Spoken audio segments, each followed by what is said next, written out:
After my fiancé's shocking comment about my late wife at dinner, I'm reconsidering our engagement to protect my kids. I am 43M and had 2 children, Sam, 21M, and Liz, 16F, with my late wife Kayla.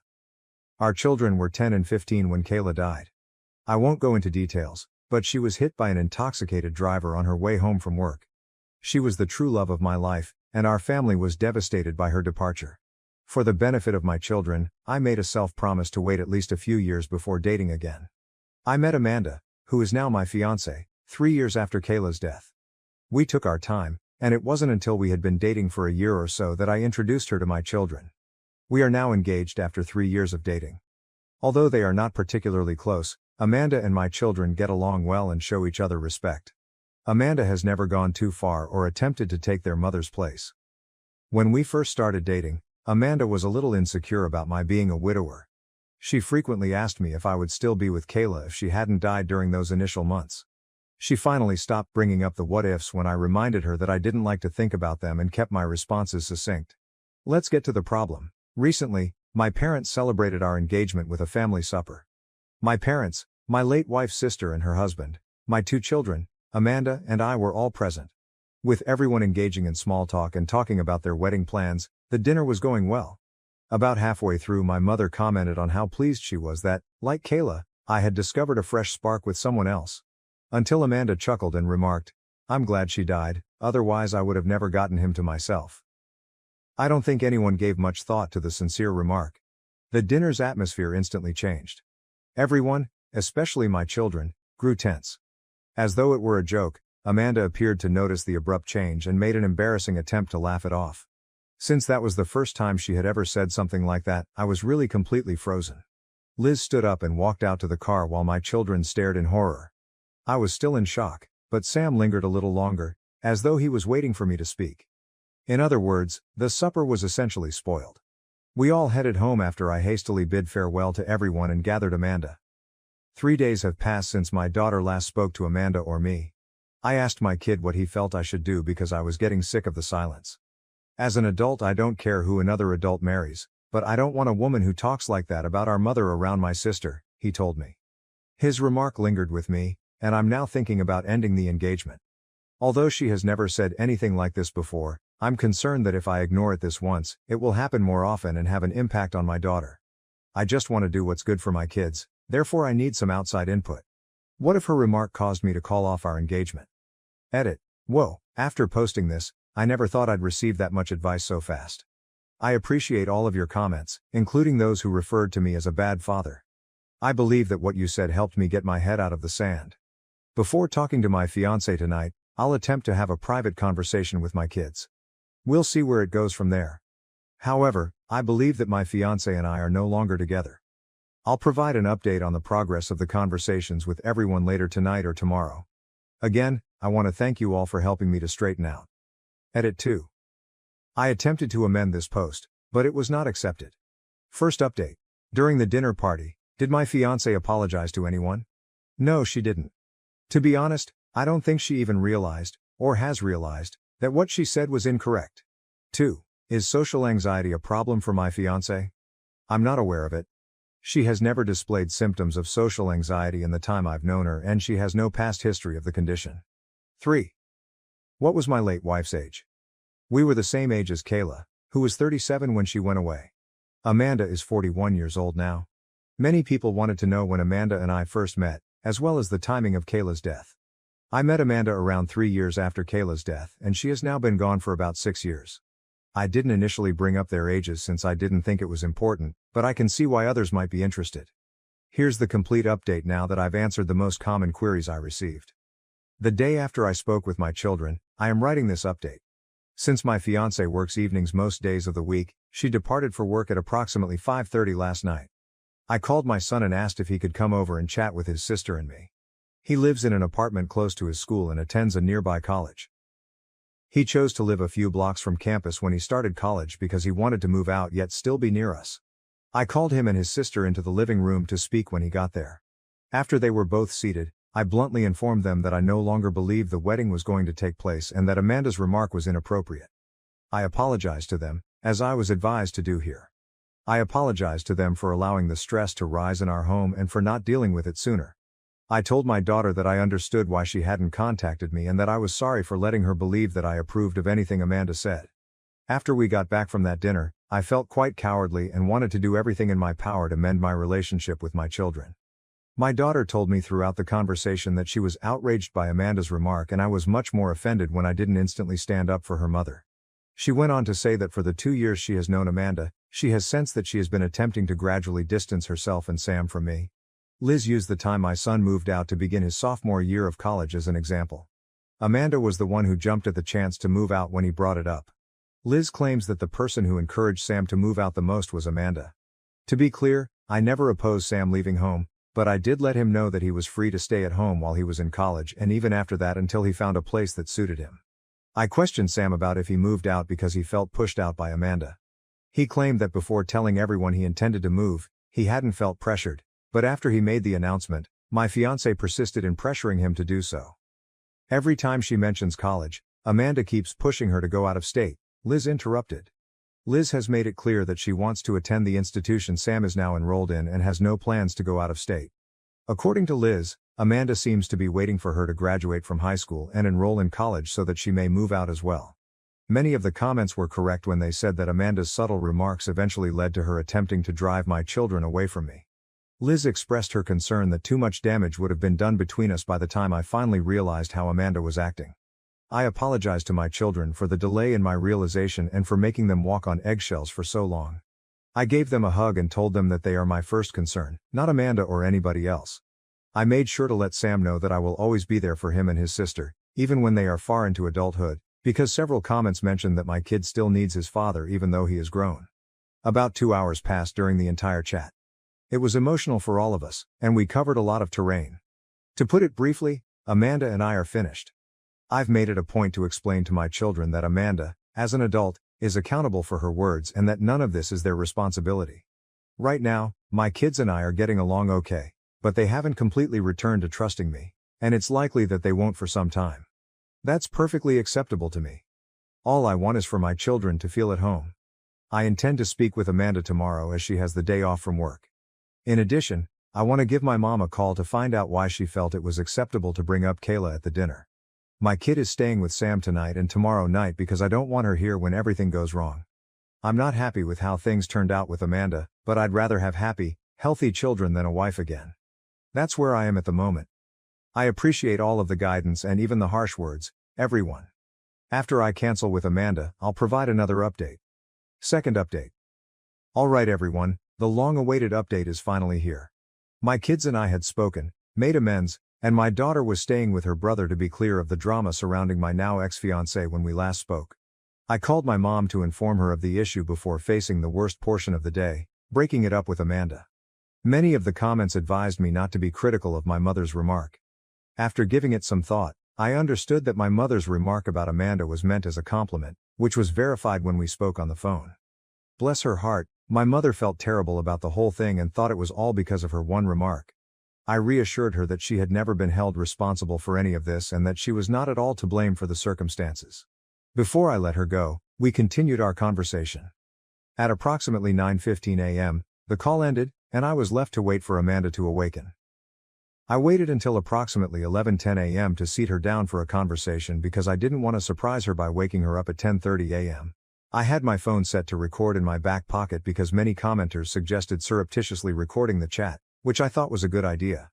Although I didn't anticipate her trying anything extreme, it's better to be careful than sorry. The conversation went about as well as you might think, that is, not at all. We sat in the living room after I assured her that we had to talk and that it was serious. As we sat down, I started talking about the remark she made about Kayla at my parents' house. How it affected my kids, how it made me feel, and why she didn't apologize or acknowledge it. I informed her that I expected her to apologize to my in-laws, parents, and, above all, my children. Amanda didn't show much emotion during my entire conversation, with the exception of her eyes being a little wider than usual. She asked me directly after I was done, "So if I apologize to everyone, will we go back to normal?" I bluntly told her, "No." I clarified that there were other problems besides the remark she made at dinner. She was trying to do the same with Liz, I informed her, and I knew she had put a lot of pressure on Sam to move out when he wasn't even sure about it. Despite my best efforts to keep my children out of it, I told her that the primary reason I no longer saw a future with her was the way my children described how she treated them. Amanda remained mute until I informed her that we were finished. Panic seemed to start at that point. She insisted repeatedly that she would make amends with my children and apologize to everyone. I told her that we were done even though I would appreciate any apology. By this time, she was crying uncontrollably and asked why I wasn't willing to try to mend our relationship. I told her that although I still loved her, I couldn't risk my children suffering the same kind of harm again. I became irate and questioned her about why she was forcing my children to leave their own house. I was really caught off guard by her reaction, but many commenters were right on the money about who she really is. "Well," said Amanda, "I had no idea you expected me to spend the rest of my life housing someone else's children." I became enraged. I told her to go after a minute or so. I made it plain that my children could travel anywhere they wanted to, especially in a home that I paid for and owned. After attempting to argue, she packed her luggage and went to stay with a friend.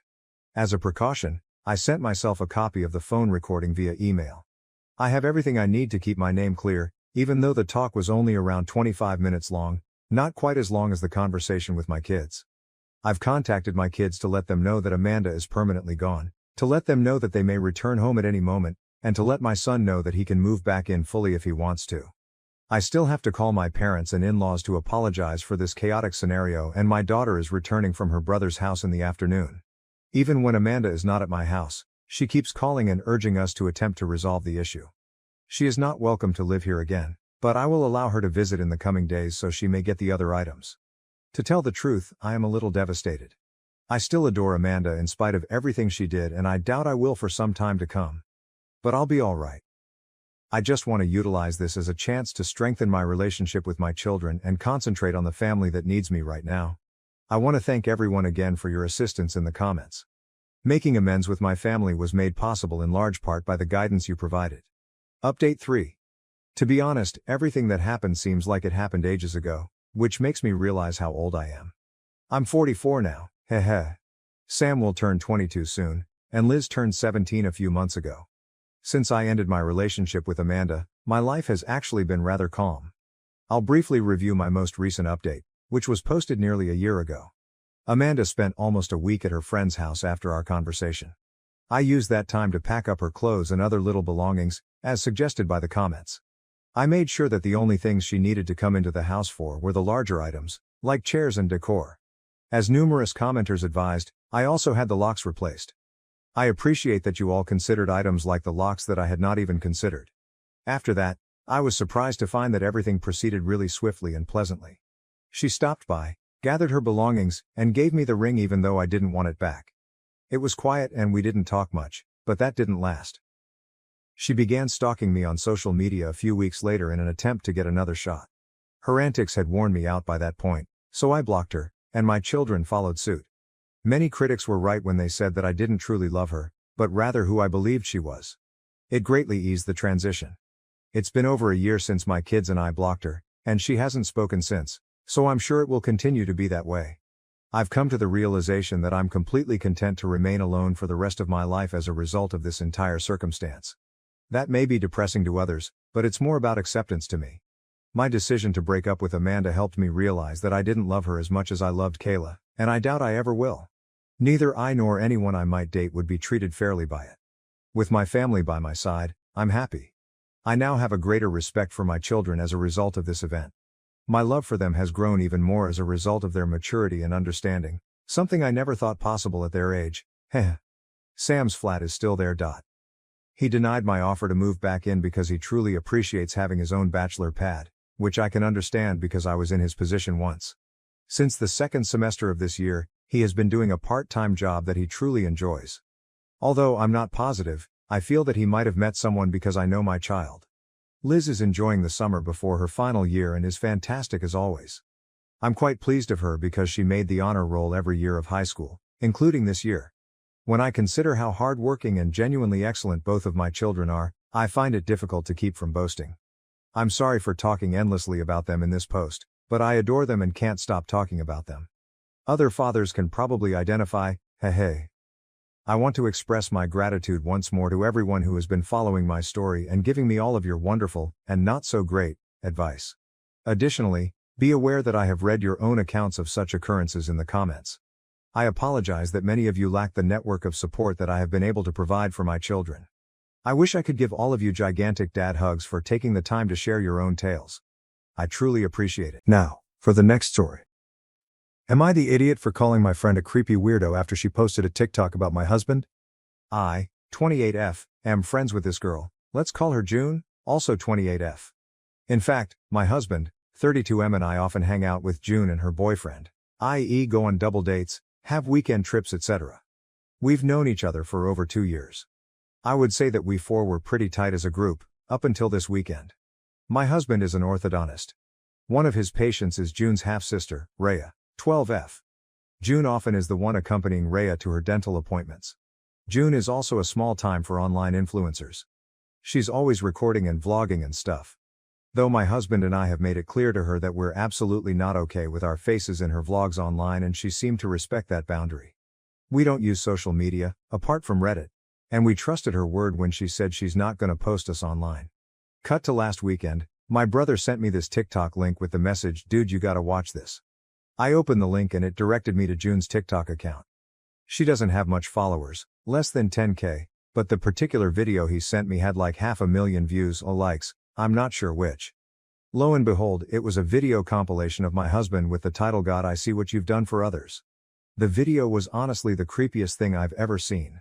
She had recorded my husband during various of our double dates together, and it was clear he wasn't even aware he's being recorded. In some of the clips, she would start with her face and then pan the camera towards my husband with a cutesy expression and mouthing words like, "Oh my God." The worst one was where he was working on her half-sister, Rhea, wearing scrubs, and she'd recorded even that. She didn't even bother to blur out the kid's face while she was lying on the dental chair. I showed the video to my husband and he was horrified. He said it made him so uncomfortable and violated knowing that someone had been secretly recording him. He was angry that she'd recorded him working on a patient. He texted her asking to take down the video and delete every video she has of him. First she feigned ignorance, then she said that she meant no harm and that it was all for online engagement, since, I quote, "TikTok with hot guys go viral very fast," and that she'd gained a lot of followers after posting that. This was all so weird, but my husband and I got our families and friends to report the video, and thankfully it's being taken down now. This pissed off June and she sent me a long-ass text saying how I was jealous of her online success and that I couldn't stand seeing her succeed, blah blah blah. I replied saying, "You're delusional and unhinged. You're not successful and you'll never be. Stay away from us, you creepy weirdo." Now she's all weepy and depressed and has been telling our common friends how mean I was to her. She's also been posting about mental health on her socials and about how mean some women are with their words, lol. AITA. AITA has no consensus bot. OOP was NTA relevant comments commenter. NTA. You and your husband had set clear boundaries and she violated those boundaries. This shows that she doesn't respect you at all. I recommend cutting her off entirely, as anyone who disturbs your peace is not worth your time. OOP. Yes. We're cutting her off entirely. I don't know if her boyfriend is aware of this or not, but I guess he'll have to be collateral damage cause I don't want her to weasel her way back into our lives. Commenter 2, NTA. People who think online engagement is more important than basic human decency are sadly not at all uncommon, and they are, as you say, delusional and unhinged. Their success is not real, and except in a very few cases, it never will be. OP, it's psychotic honestly. My husband is so freaked out about this. I feel so bad for him. Commenter 3. He might need to drop the half-sister as a patient and/or tell the parents that she, June, is not allowed to accompany her anymore. I agree that is a creepy weirdo. If she can't get followers or likes without lying and getting consent for people to be recorded, then she needs to find a new career. OOP, yes, he's in the process of informing her parents. I don't think he's gonna drop her as a patient as her treatment is almost done and it's gonna be a hassle for her to find a new orthodontist. Commenter 4. He needs to ban her sister, your former friend, RL, from the room while he is treating the patient. He needs to have a female staff member assist him and act as chaperone should your friend try to make baseless accusations. OOP. There's a rule in his practice that a female dental assistant has to present whenever they, the male doctors, are working on female patients, as most of the patients are young kids, teens, and they might be more comfortable with a woman around. Even in the video she posted, there is a woman assisting my husband. He's reached out to the kids' parents. They're being given two choices. Either they chaperone their daughter or they need to find a different orthodontist. I really hope it doesn't come to baseless accusations though. Update. I don't want to make another post for the same thing and I doubt I'm going to be updating again. My husband's practice reached out to Raya's parents and informed them about the situation via an email, as they wanted everything documented, like I mentioned in the comments. The parents have responded. They are shocked and very, very apologetic. They have agreed to chaperone Raya on her appointments instead of June. They wanted to meet my husband personally to apologize, but he informed them that that won't be necessary. June's TikTok video is still in the process of being taken down. No new updates on that. I guess she contested the reports or something. I'm not entirely sure. My husband and I have blocked her. My brother is keeping an eye on her account though, just in case she posts something else about us. We'll see what to do when it happens. We're gonna be consulting a lawyer if she bothers us again in the future. My husband is kinda shaken up / upset / annoyed about this whole thing. He's taken some days off from work and so have I. We'll plan a trip somewhere maybe, to take his mind off of these things. Right now I need to be there for him. I won't be posting anything for now. We haven't contacted her boyfriend yet. My husband is not in the right headspace right now and I feel it'll be better if we focus on ourselves for the time being. We don't want the added headache of how the boyfriend will react if he's in on this or whatever. We'll inform him after some time. I know this is selfish, but I think it's for the best. Thank you all for the responses. New update. We thought the drama was done, but nope. We filled June's boyfriend in on everything, and he was shocked, hurt, and confused. Turns out, June managed his social media, and he had no clue what she was posting. He thanked us, and we thought that was it. But then he asked to meet up, saying he needed to discuss something. To be honest, we were extremely hesitant to meet with him. We were so done with the drama and didn't want to get sucked back in. But, he seemed genuinely concerned and willing to listen. So we agreed. At the meeting, he revealed he'd confronted June. She broke down, professed her love, and claimed her obsession with my husband was for social media clout. Apparently, his total package made for great content. When he asked to see her phone she refused. So he checked her laptop, and found hundreds of sneaky photos and videos of my husband.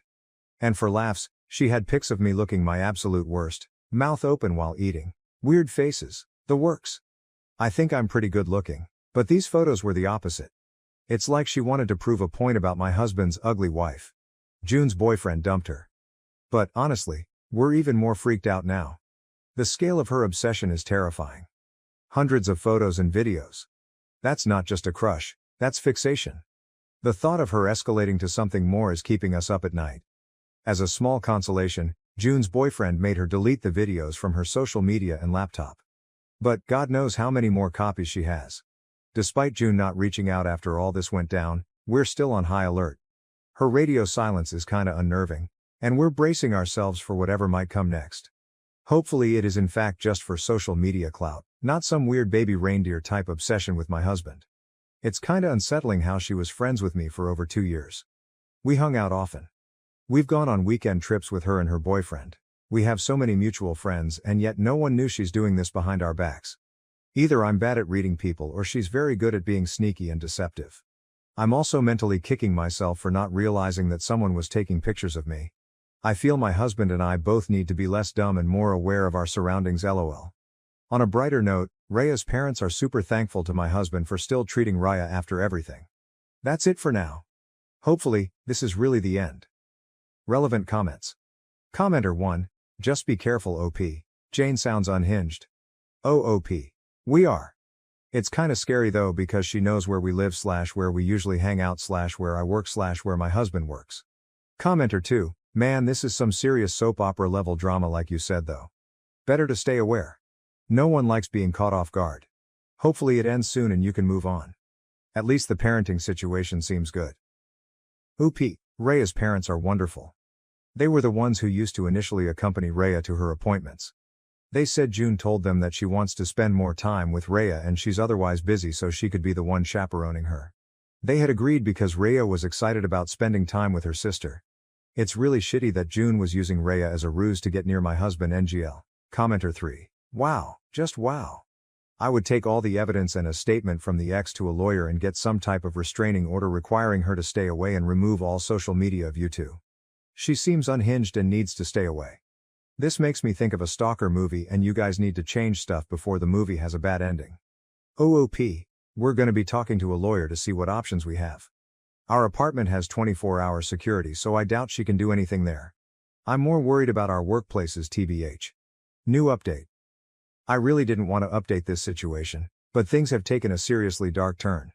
When I posted about June's thing for my husband a month ago, I thought it was just some weird crush. Now, it's flat out terrifying. The day after my last post, my husband got a super creepy message from a random number. "You have got it all wrong, please meet me, I'll make you understand." We freaked. Lawyers and cops are on it, trying to get a restraining order. Both our workplaces have ramped up security, and we've warned friends and family to keep an eye out. This whole thing is destroying my husband's mental health. He's anxious 24/7, wondering if he's being followed. He's stopped going to work because the feeling of being watched is overwhelming. We're trying to prioritize his safety. And honestly, it's breaking my heart. The other night, he broke down in tears. I've never seen him cry before. It was shattering. He's been talking to a therapist online, trying to cope with the stress and anxiety. But even that's not easing his mind.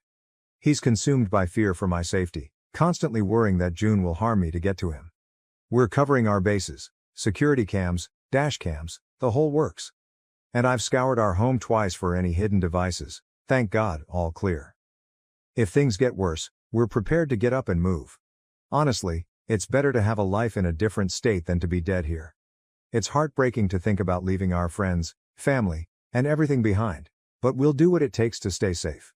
Some of the advice on here was really helpful, and I've done most of what was suggested. If someone, anyone, has any more insights, please share. I'm desperate at this point TB. Now to the next story, story 2. My new landlord enters without permission, removes my curtains and even calls me sweetie. What should I do? New landlord hates privacy. I recently found myself needing a month-to-month lease for between 6 months to 14 months in Baltimore, which I was unfamiliar with. The apartment I found is a small efficiency in an older building. They agreed to a standard lease for the first 6 months, followed by month-to-month lease. I was to be the first tenant. When I toured it 6 weeks ago, workers were painting the rooms. The landlord's son is living upstairs, and this is my landlord's first time renting. The lease was obviously pulled from a form and seemed standard. There is a clause in the lease which states that I can't install curtains, rods or hooks. This seemed standard as well. I had something similar at my old apartment. I assumed there would be some sort of curtain provided, and this was in regards to additional curtains. I moved in on Sunday, and found the landlord had not installed curtains at all. At this point, I assumed the issue with curtains was the potential to damage the wall. So I bought tension rods that require no hardware and used them to hang curtains. Monday afternoon I got a text from my landlord saying I needed to remove the curtains. The building is on a street corner with a fair amount of foot traffic. Between the 4 windows, you can see all of my apartment with the exception of the portion of the bathroom with the toilet and tub. Not only does this mean I have no privacy, but the neighborhood is slightly sketchy after dark. The nearby buildings have bars on their windows. Anyone passing by not only can see my possessions, but whether or not I am home. I expressed this to the landlord in my reply over text. He replied to reread my lease. I left them up overnight. I had orientation this morning and came back to find the curtains removed and nowhere in the apartment. I discovered this before entering the building, as 2 guys were outside one of my windows and looking in my apartment. They left when I entered the building. I messaged the landlord saying he didn't have the right to enter the apartment and asked for the curtains back. He again said to check my lease and then commented that I needed to finish unpacking as it looked messy in my apartment. I had to head to a work event so I couldn't follow through more, but I moved my electronics to one corner and used a bookshelf to block one of the windows so they weren't visible. While at the event I got a text from the landlord with a picture of the blocked window, captioned, "What's this? What can I do to prevent my landlord from entering the apartment unannounced and to compel him to allow some form of curtain? Alternatively, how do I break my lease 3 days into it? This is too crazy for week 1. Update. Privacy-hating landlord. It looks like I'm staying, but I took control of the situation. Not long after posting, it became apparent at work that the length of time I would be needed on this project is significantly lower than outside estimates originally said. Finding new arrangements seemed impossible. I mentioned what was going on at dinner, and included at the table was the company's lawyer, who I know, who offered to review the lease on an unofficial basis. Wednesday morning, I called the police about the stolen curtains because I wanted a paper trail. They gave me a police report, but were uninterested in speaking to my landlord. I reported the theft to my insurance, gave them the info on who stole them, text from the landlord, and they said they would be contacting someone in the city. It's only $200, but that's the point of the thing. I next bought room dividers, which in no way, shape, or form can be considered curtains, blinds, etc., but block the windows while still letting in light. They were only $40 each. At the same time, I searched the whole apartment, vents, lights, etc., and can't find any cameras as someone suggested. By that time, my friend who is a lawyer called me. She did a little review of the lease and the local laws. She said Baltimore has really shaky laws on when a landlord can come in, but pointed out that in my lease there is a clause that says the landlord will notify 48 hours prior to entrance, and will call prior to entering in case of emergency. She drafted me a letter to send to my landlord. Her name won't appear anywhere, but said it can be on my company's letterhead. The letter details some of my rights as a tenant, quotes the lease and reminds him he is bound by these rules as well. I signed and sent it immediately. I had mentioned wanting a security camera, and my company is arranging to have a camera sent that will automatically upload video off-site, work for an hour battery life if the electricity is out, and operate on cellular, so it doesn't need Wi-Fi. It will be here tomorrow. I also made the decision to send my PS4 and my cameras back to my home. My personal and business laptops I will just keep with me while I am out of the apartment.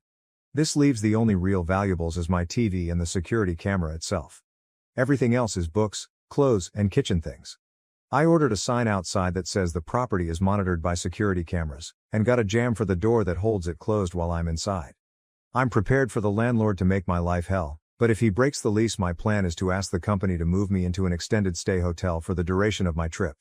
It will be more expensive for them, but that's company policy for trips less than 4 months. At the moment, I feel as safe as I can in this situation. Updates. Landlord texted me, "Sweetie, I didn't think you'd be like this." Responded, "I'm not you, sweetie, I'm your tenant. My name is Nee, please use it."